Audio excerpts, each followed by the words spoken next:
Such a pleasure and honor to have all of you join us today with San Bytes. A distinct privilege and honor for me to be spending this afternoon with a legend in his own right from India, whose expertise is not just limited and restricted to India, but rather all of South Asia and particularly in China. But to introduce properly, I'll just read to you the introduction of Professor Mohanty, who is a social scientist and a scholar of China studies and a peace and human rights activist with deep research interest in the study of political economy of China, India, and global transformation. Professor Mohanty has taught in many institutions across the world, including in California at UC Berkeley and in Beijing, in Moscow, in Lagos, in Copenhagen, and Oxford in UK. And he has done extensive research on modern China and India, including on the Chinese Revolution, the political economy of China, and people's movements in India. He has been an active member of the People's Union for Democratic Rights in Delhi since its very inception, and also of Pakistan India People's Forum for Justice and Peace, for Peace and Democracy, and is part of the Bandung Spirit Network. So, welcome. Such an honor to have you. Thank you very much. It's a pleasure to meet you. It's an honor to have you in California. Yes, I mean, your network, South Asian network, is doing wonderful work over the years. I have been informed from time to time, and I have attended some functions whenever I have been Right. in California. Thank you so much. So we would like to avail your precious time as much as possible on some key areas where I think we as South Asians living in the United States may or may not necessarily be fully abreast and apprised of. So as I read your introduction, I'll start from the bottom up. We'll go back 70 years, 75 years to Bandung conference and the non-aligned movement that people of my age and people who are younger than me who are living in US may not necessarily know that extraordinary movement that you and others have started in 1950s. So for the viewers, Bandung Conference, first of its kind of the Global South, people from the Global South, happened in April of 1955, 45, 50, 70s plus years ago. And that happened in Indonesia, where 29 different countries of Global South participated, which represented at that then time half of the world's population, basically. It was organized in Indonesia, and the primary goal of that conference was to oppose colonialism, that's people in South Asia know very well, and neocolonialism as well, while promoting Afro-Asian economic and cultural cooperation as a step towards building and creating a non-aligned movement. So we'll start from there. So take us back to that moment of 1955 that became a movement to this day.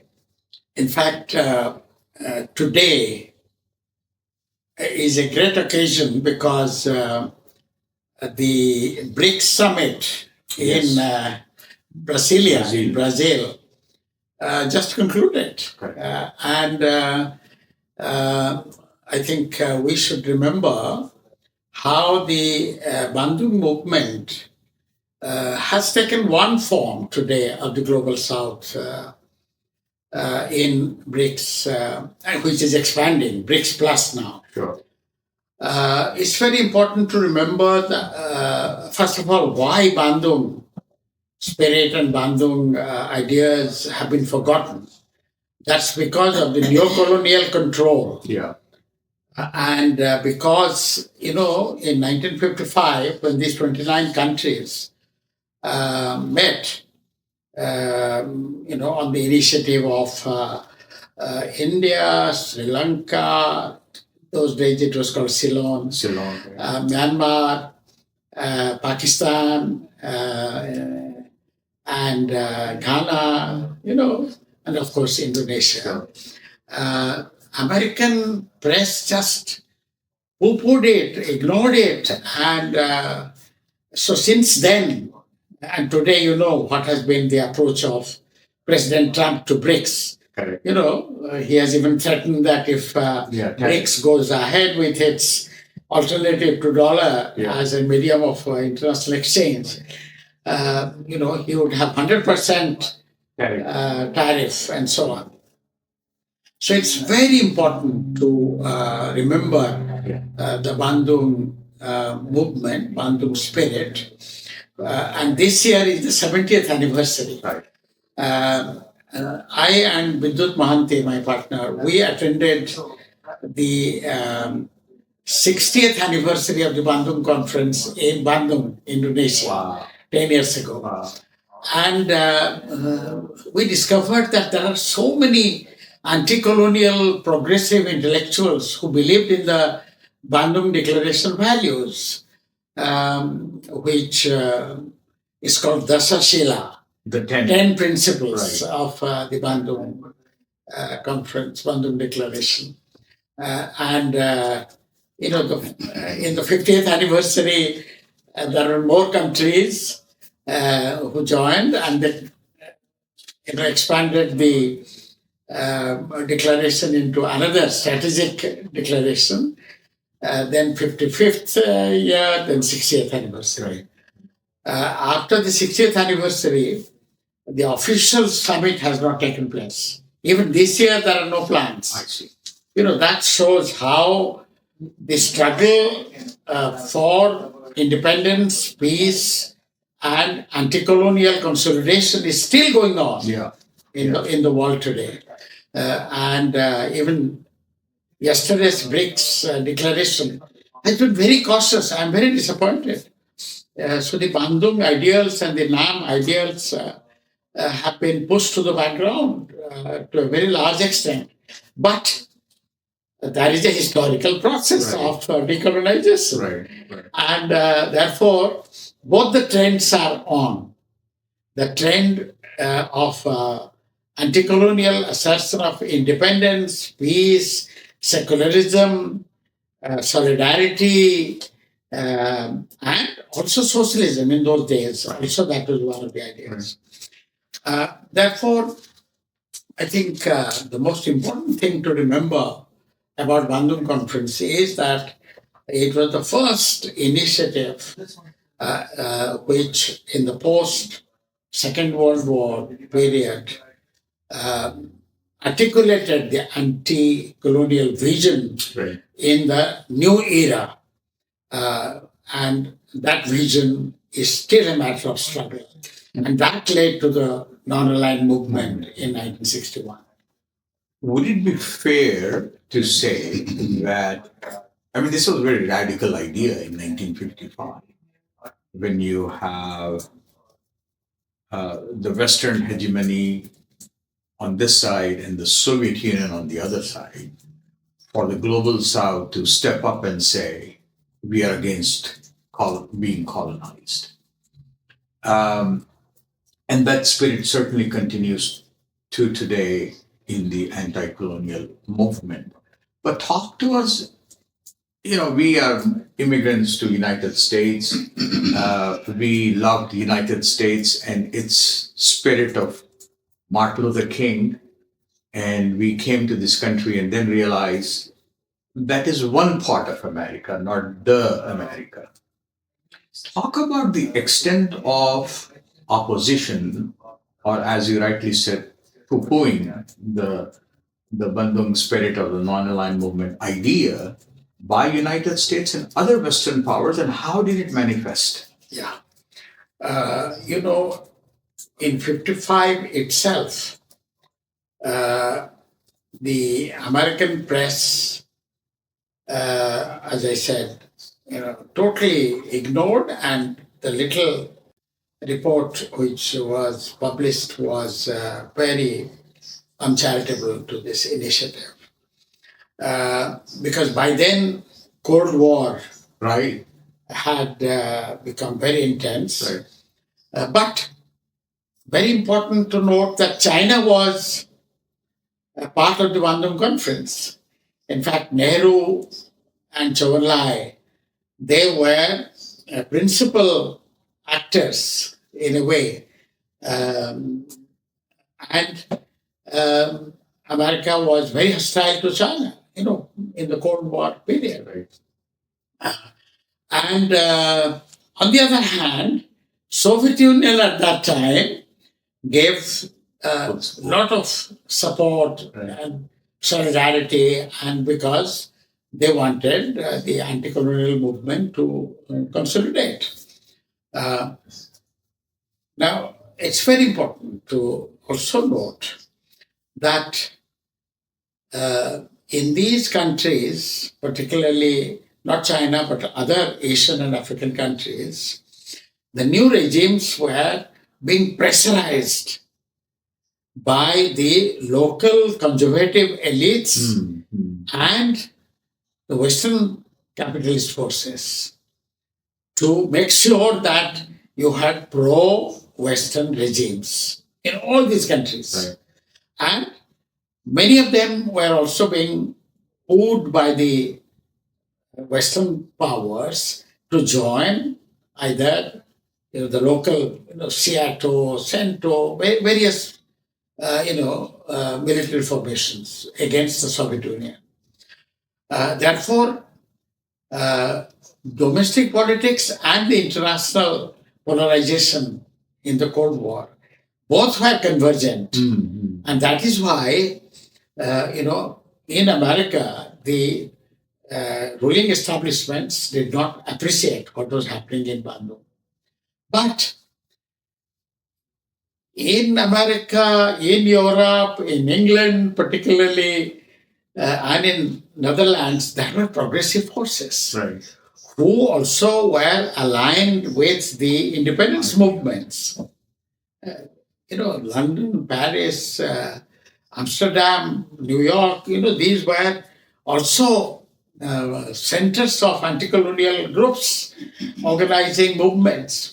And because they all claimed to be democracy, and they did allow opposition to the regimes in these countries, at that time particularly.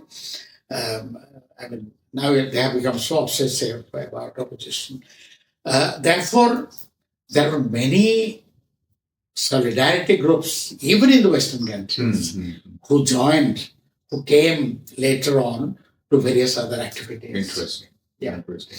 And are those relationships continued? They continued. Some of them vanished, but others came in. I see. For example, in the Bandung Spirit Network, we have many friends from the US who are environmentalists, who are against these dominations in other countries, who are for freedom, who are for grassroots democracy, who want, local democratic groups, sustainable, just initiatives all over the world to come and get linked with one another.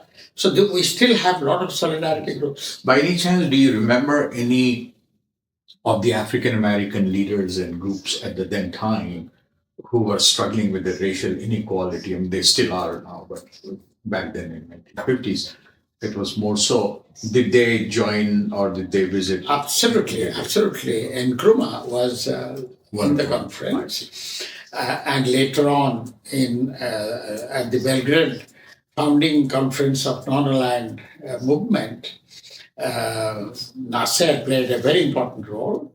Egypt, General Nasser. Yeah, Egypt President Nasser. So Nkrumah and Nasser, they were on the forefront. Very important to remember, in 1955, two big issues were the apartheid in South Africa and the Palestine liberation movement. On the top of the agenda were these two. Wow. Palestine and apartheid. So, gradually these movements intensified and apartheid ended. But Palestine continues Yeah. to be, in search for liberation and statehood. Right. So, for the Bandung movement, Palestine is a major issue. So this year, in the 70th anniversary, we have a special task force which has been meeting from time to time and making statements, Right.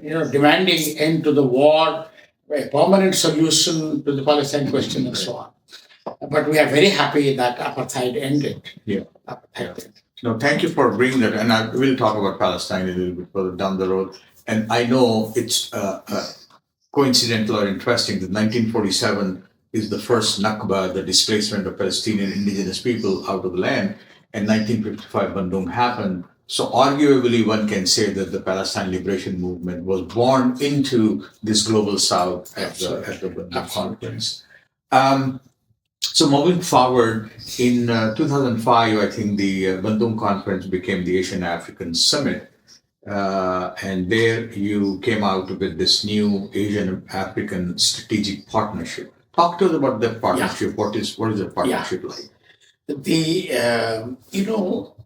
Already by then, two phenomena in world political economy had become very disturbing trends. One was neoliberalism, another was neorealism. Neoliberalism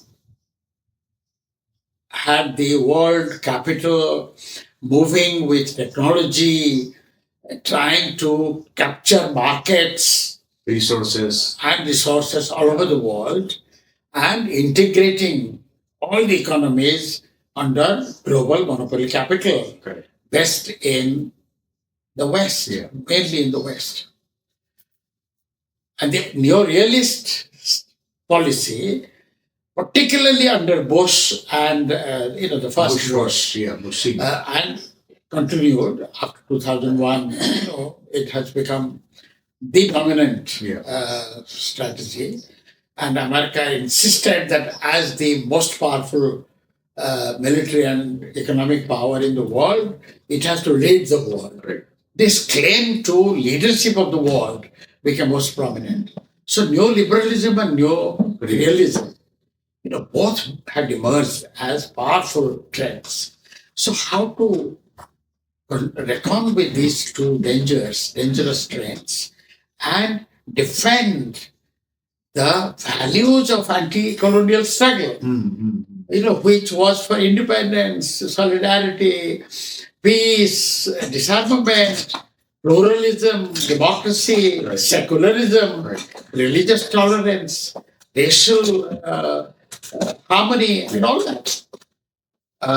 So the strategic partnership was both in economy, in strategy for independence, and countering hegemony of any kind, and sustainable development, because West was the leader of the pollution created, resource decay as well as environmental pollution And of the exploitation last of 200 resources years in the South Global South. in the South. So the West underdeveloped and polluted Yeah. the non-Western world for 200 years, you see. And so that had to be contended. And therefore, a new strategic partnership emerged. Unfortunately, the developments in the last 20 years, 2005, now 2025, become very uneven. Thanks to Widodo, the president of Indonesia, who hosted the 60th anniversary conference. You see, it was a great success. He wanted to re-emphasize the Bandung spirit and the alternative to neoliberalism and neorealism. But again, in Indonesia, in many countries. Yeah. I'm afraid, including the South Asia, Yeah. all of South Asia. The impact of neoliberalism and neorealism became stronger day by day. That's why the challenge has become stronger Yeah. for our generation, which is old. I mean, Yeah. we have been witnessed. We are standing on your that is- shoulders. So fortunately, the Bandung Spirit movement has many young people all over the world, particularly in Asia, Africa, and Latin America. Now, Bandung Spirit, we call it Expanded. Bandung Spirit. The Bandung ideals shared by all the countries, all the elements in all countries of the world. That's fascinating. That's fascinating. The seeds that were planted in 55, 70 years later has grown now across Yes. all continents Absolutely. of the world. Absolutely. And we can't express our gratitude and debt to folks like you who have planted that seed and now it continues to blossom. Actually, it's a group. I mean, the convener of our initiative, somebody of your kind meaning who is a indefatigable, worker, fighter for these values. Darwis Kudori, an Indonesian from Yogyakarta, who went to study architecture in Netherlands. Wow. And then did PhD in Paris in architectural history. Wow. And has been teaching in La Havre University in Normandy in France. And I discovered this gentleman in Bandung, met him for the first time in Bandung. But I got introduced to this group in 2005. Yeah. And since then, and after 2015, every year we hold the Bandung Day Symposium in India International Center, New Delhi, every year. Oh, And this year we had a big conference I see. already on the 70th anniversary. So that is one. And inspired by him, people like me, there are many in Europe. Sure. Then in Russia, China, Japan, in US, Brazil, particularly in Brazil, Argentina, Peru, and many in African countries. So today we have a group of some 30, 40 highly committed, highly motivated Bandung intellectuals. I call myself a Bandung intellectual. Sure. To our audience, this is fascinating. We can continue to talk about for long, but I would invite you to visit bandungspirit.org, where you can learn about the Bandung Spirit. I mean, we are standing on the shoulders of these giants who have worked consistently over the course of last several decades, gave their life for life, liberty, and pursuit of justice, if I may use the United States Preamble. credo. Yeah. So we can talk a great deal about Bandung, but I would, in the interest of time, to also move on to China. Okay. You are a serious scholar of China. And China has transformed from 1955, during Bandung, when it supported, to where it is today. So that transformation from communism/socialism to now arguably state-sponsored capitalism to an extent, how has this transformation happened, and is that helpful and harmful for China in particular and the world in general? Yeah. Firstly, let me say that I started studying China on the aftermath of the India-China War Oh, of 65. 1962. 62. And but very soon I discovered that both sides had taken provocative measures which led to the war which could have been avoided. And that motivated me to study China more seriously. And it was difficult on the aftermath of the war to specialize on China, to study in China, study and visit China to study China.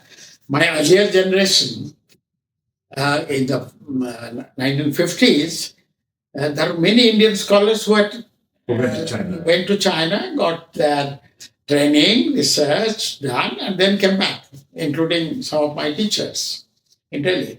So I came to Berkeley, UC Berkeley, to do my PhD in political science, including Chinese studies. But I had started learning Chinese in Delhi from one of my teachers from China um, whose father who had been selected by Tagore to come to Vishwabharati to set up China Bhavan in Sandriketa. Wow.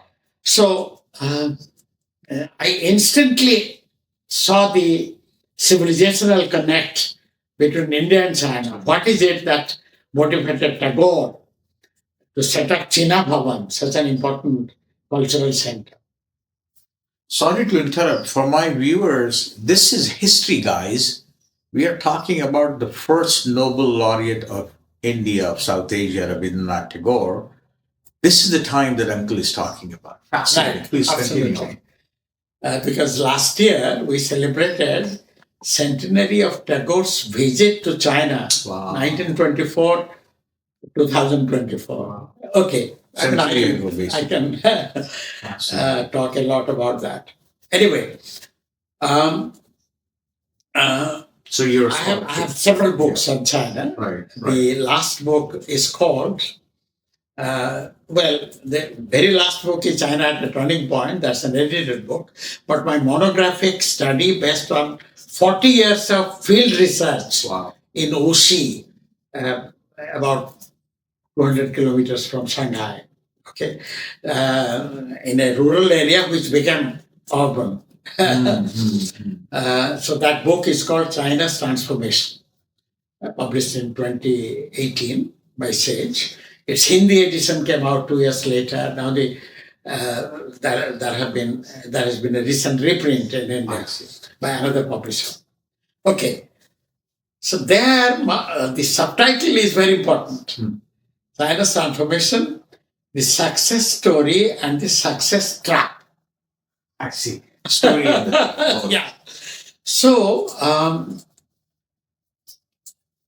I do say that capitalism has grown and Chinese economy has now dominant characteristics of capitalism, led by the state. State leadership still prevails over the economy, but it is a capitalist mode of production which is growing, and China's partially socialist formation or transformation of society has been totally arrested, and a capitalist society has grown. All this has been admitted from time to time by Chinese leadership itself. Sure. Okay, that's why the Cultural Revolution, then Hu Jintao, the present leader is Xi Jinping, his predecessor. Right. He said that we have to have a balanced development. He called it scientific development.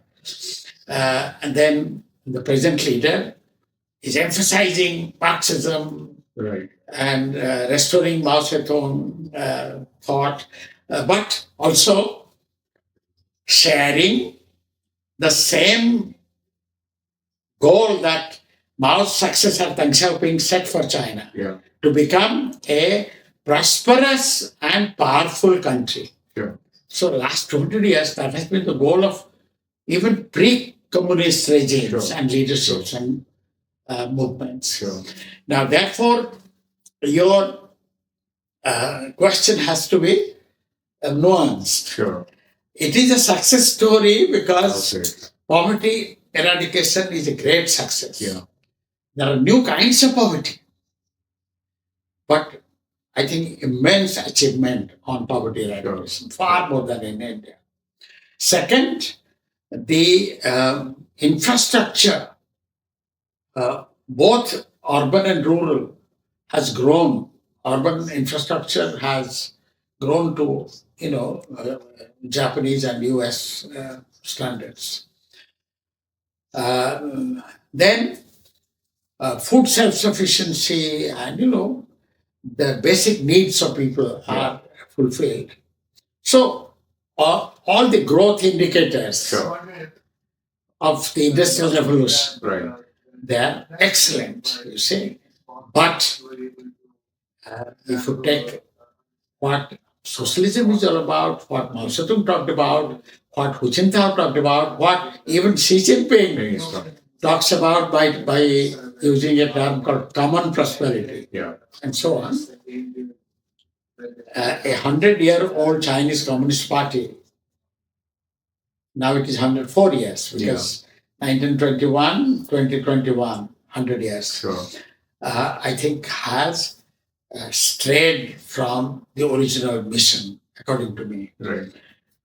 But the struggle is still going on. This is where I once said there is a success story. Yeah. They're in a success trap because they want to be prosperous and powerful. They want to beat America Sure. as not only number one economy, Sure. number one scientific and technological power also, Sure. which will automatically lead them to become number one military power. Right. Right. Yeah. Okay, No. therefore, you have to nuance that. Yeah. No, I appreciate the subtle nuance there about the success story and also success trap, because I was going to push back with due respect is that, look, Marxism is all about classless society.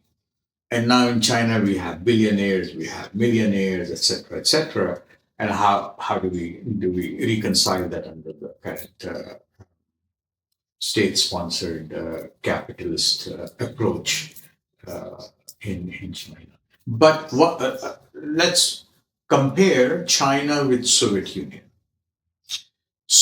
During the Mikhail Gorbachev time, he also envisioned that democracy may have some role in Soviet Union. Glasnost theory came that resulted in the complete dismantling of Soviet Union as we know it. I wonder if I were to be a Chinese leader today, would I be concerned in thinking that these issues, Xinjiang, Hong Kong, Taiwan, is going to be exploited by other global powers to also dismantle China as it is or as it has been? Yes, they are constantly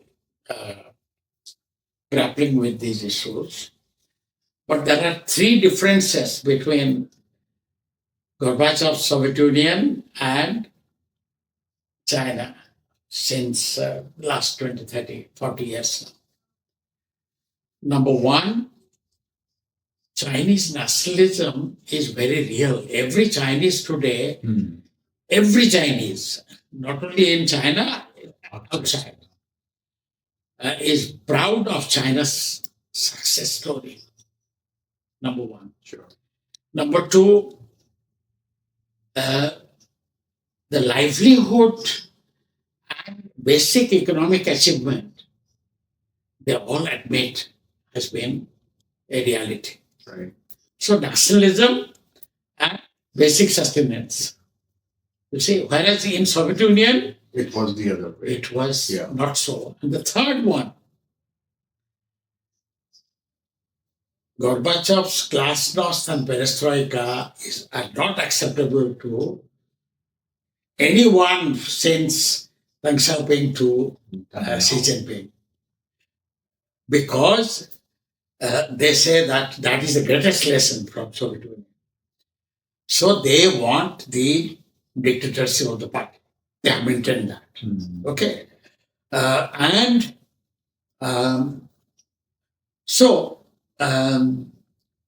True, in Xinjiang and Hong Kong, if there is a free election, they will lose. But rest of China, It's united. no, rest of China, even free democratic election will elect this leadership. This is my hunch. I mean, Right. this is I want to emphasize Yeah. the popularity of these two measures.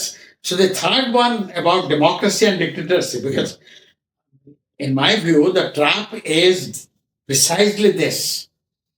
They are so nationalist and so committed to becoming a superpower that and that requires this kind of growth. Yeah. You see, so they can't solve the inequality problem, the imbalance problem, the rural-urban disparity, the environmental crisis, and serious inequalities, and setbacks to gender. Like here, there are so many.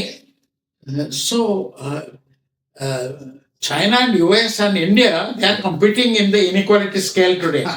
These three, world's three largest. I think India is number 4. World's 4 largest unequal societies. So what is socialism about China then? Now that is why China is not going to collapse. The first book on China's collapse came in the 50s. And the big book by Gordon Chang came about 20 years ago, 25 years ago. And there have been collapse books one after another. I can tell you, China is not going to collapse. Even if there is a coup, there will be another socialist coup. It's a purge in the name of Communist Party. Like Deng Xiaoping came overthrowing the Hua Kuofeng regime, like that. Because they are so united on these 3 things. 1, nationalism. 2, maintaining the economic achievements. And along with nationalism, becoming a number 1 power. And 3rd, stability. That you have to keep the unity of China. So that's a good segue to ask the last question on the China, and then maybe we'll take a short break. Which is China now is a contestant of global power. U.S. Wrongly, I think, predicted in early 2000s that it would be a unipolar world. Francis Fukuyama wrote that book, The End of History, and so on, and then he corrected himself that no, it's not. So China, in that big scheme of things, particularly its relationship, the realpolitik, so to speak, between China, US, and then China's role in South Asia, vis-a-vis India, Pakistan. Talk to us a little bit about that. Yes. Here, China has maintained 2 balancing acts.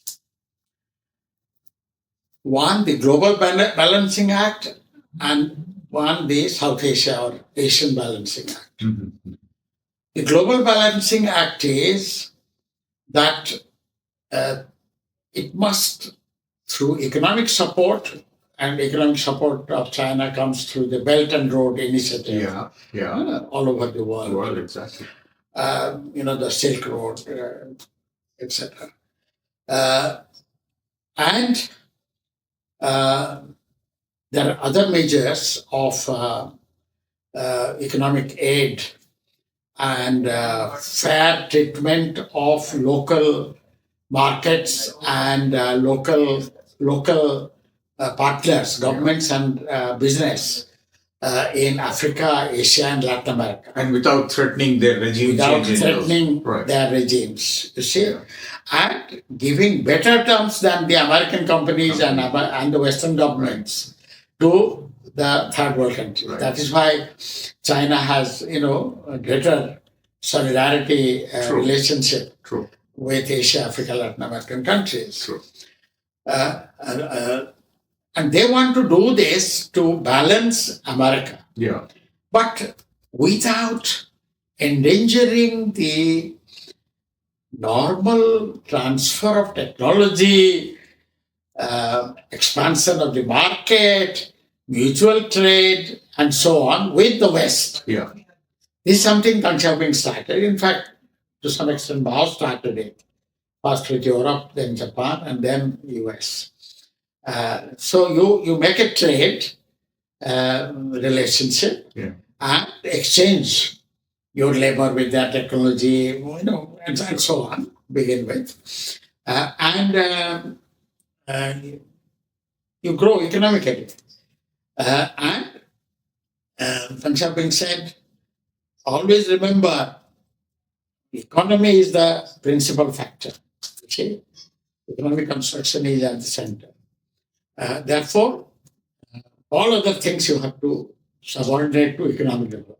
You see, therefore, they wouldn't offend America even on very serious issues where we from the Bandung network would like China to do as a powerful country. It should intervene. It should be more strong and denounce interference, aggressions, and so on. It doesn't do that. So that is one balance, one set of compromises. The South Asia balance is even more delicate. On the aftermath of the India-China war, it owed Pakistan, which was until then a Western, more prone to Sure. West, member of SEATO and so on. Member of, Western alliances. Yeah. Then, Bhutto began a new policy of having both America and China as friends. Right. And he took advantage of that period when China and America started under Deng Xiaoping as friends. Detente. And post 79, you see, against Soviet Union, but China and US. And then, because there was a prolonged stagnation in India-China normalization, and it slowly began in 76, 79, and only in 1980, the first formal, 77 Bajpayee visit, 78 Bajpayee visit to China was the first significant breakthrough. But the real breakthrough was in 1980 and 84, then, 88 later on. But by then,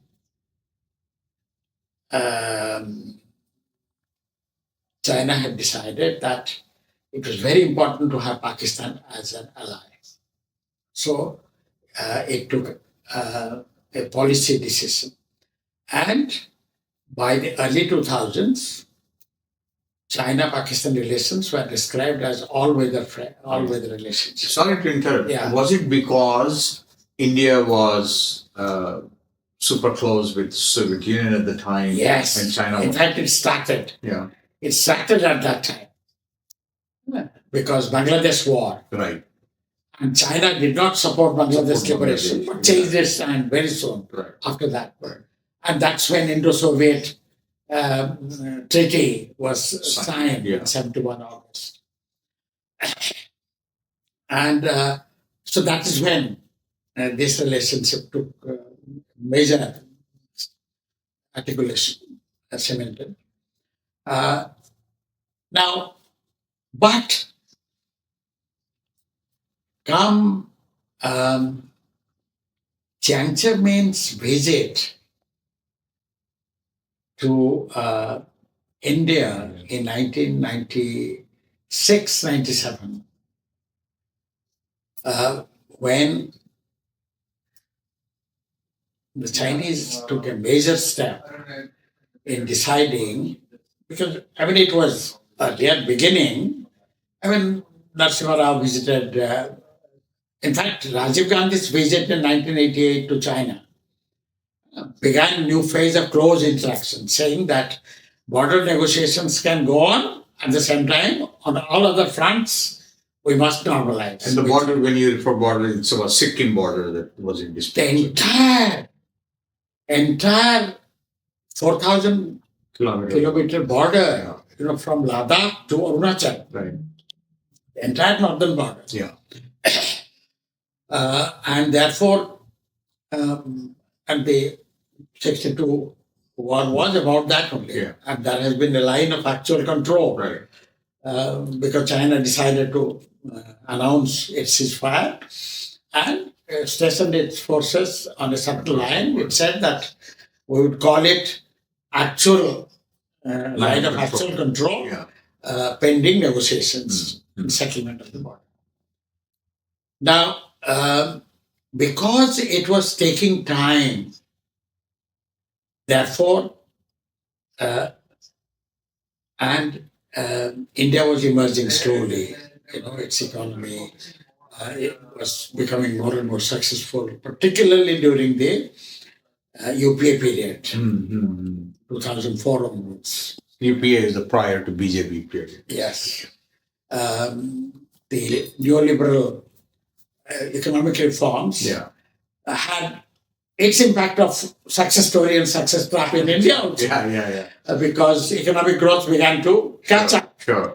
But problems multiplied and more than China. You see, environmental problems, persistence of poverty, regional disparity, and so on. Now, what happened then? To cope with a rising India, China had a double strategy. Weighing all the neighbors of India on the one hand, at the same time, normalizing and trying to develop relations with him. Because China also needed the Indian market. Sure. Big Indian market next to China's market, you see. And today, when American and European markets are shrinking, the Indian market is even more important. You see, despite the border conflict and so on. Now, therefore, today, the second balance, the global balance I talked about earlier, and the South Asia balance is very real. China is following that. You owe India's neighbors, because India has some kind of problems now and then, and with all its neighbors, and particularly Pakistan, of course, because of Kashmir and other things. But at the same time, India is rising, and India's capitalists are rising, and India is emerging as a global power. Also, therefore, you can't ignore India. So, China is having the South Asia balance in that way, and therefore, when Russia sponsored India to become member of the Shanghai Cooperation Organization, China sponsored Pakistan, and both agreed and both became members of SCO. Right.